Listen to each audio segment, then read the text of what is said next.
ada 2 poin ya yang menarik dari Pak Thomas. Satu adalah seberapa besar pun target yang diberikan oleh kantor pusat kepada kami anggapnya hanya satu catatan. Oke? Nah, itu lebih drastis lagi. Bukan pun satu sasaran yang harus kami capai. Betul kan? Banyak orang sales anggap target adalah sasaran yang harus capai. Betul kan ya? Tetapi dia malah tidak anggap target sebagai sasaran yang harus dicapai. Hanya satu catatan. Maksudnya adalah, ini kesimpulannya. Setelah saya wawancara beliau, saya tanya maksudnya apa. Dia bilang begini. Target yang ditentukan oleh perusahaan kepada AO, itu biasanya adalah target yang dianggap oleh perusahaan satu peningkatan, namun sesuatu yang relatif rata-rata, di mana hampir semua AO bisa mencapainya lah. Betul kan ya? Jadi perusahaan nggak bakalan pasang satu target yang tinggi-tinggi, terlalu mustahil, sehingga AO lihat aja, orang sales lihat aja udah layu sebelum berkembang. Betul kan ya? Dia akan pasang sesuatu yang cukup menantang, tetapi achievable. Yes, rata-rata bisa capai. Berarti target yang datang dari perusahaan kepada kita adalah satu target yang menurut perusahaan rata-rata bisa dicapai. Berarti kalau kita mencapai target yang ditentukan oleh perusahaan, kalau kita capai target itu, berarti kita membuktikan bahwa kita adalah orang rata-rata.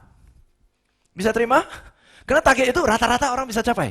Jadi kalau Anda bisa capai target yang ditentukan oleh perusahaan, bukan sesuatu yang membanggakan, hanya membuktikan bahwa iya benar, aku orang rata-rata. Buktinya aku bisa capai target rata-rata. Betul, standar. Jadi kalau kita capai target standar, komisinya pun standar, kehidupan kita pun standar. Maka orang standar capai target yang ditentukan oleh perusahaan. Orang yang luar biasa, anggap ini hanya catatan, minimal capai, tetapi hidupan saya tidak mau nyantol kepada target standar, saya mau lebih tinggi. Maka inilah yang jadi gairah saya, ini catatan doang. Bisa terima? Nah, itu watak orang terhadap target.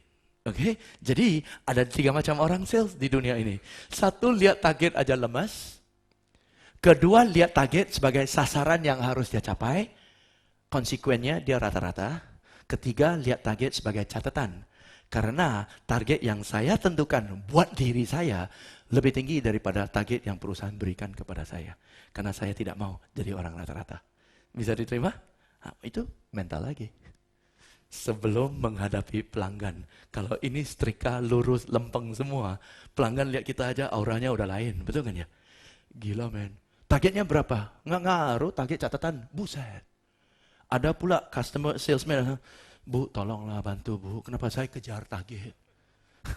Ada yang target perusahaan yang rata-rata aja nggak kecapai.